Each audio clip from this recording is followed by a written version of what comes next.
Il était une fois un homme prénommé Ned qui habitait dans une ville. Cette ville s'appelait Nautiland.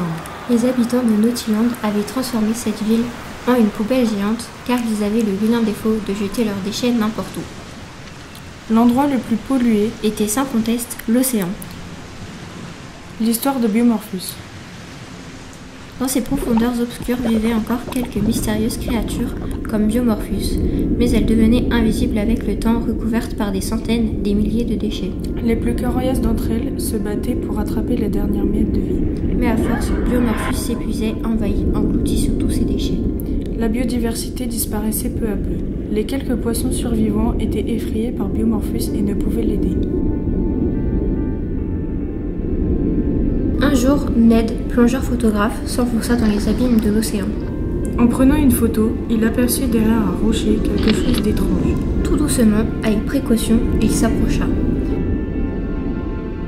Avec stupeur, il découvrit Biomorphus sous un amoncellement de déchets.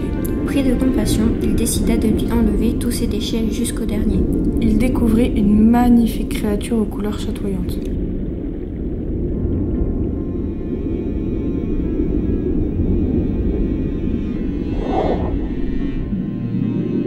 Sorti de son réveil, Biomorphus, perplexe, découvrit son corps à nouveau à nu. Enfin libre et heureux, il se précipita pour retrouver son sauveur. Il avait besoin d'aide pour sauver ce qu'il restait de l'océan. Seul Ned pourrait comprendre. C'est avant tout sur Terre qu'il fallait agir.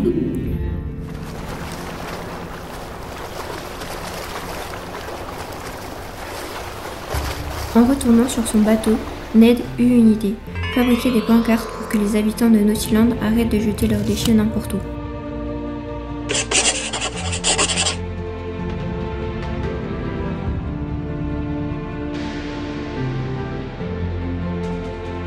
Sur ces pancartes, on pouvait y lire « Attention à vos déchets, ils peuvent détruire la biodiversité ».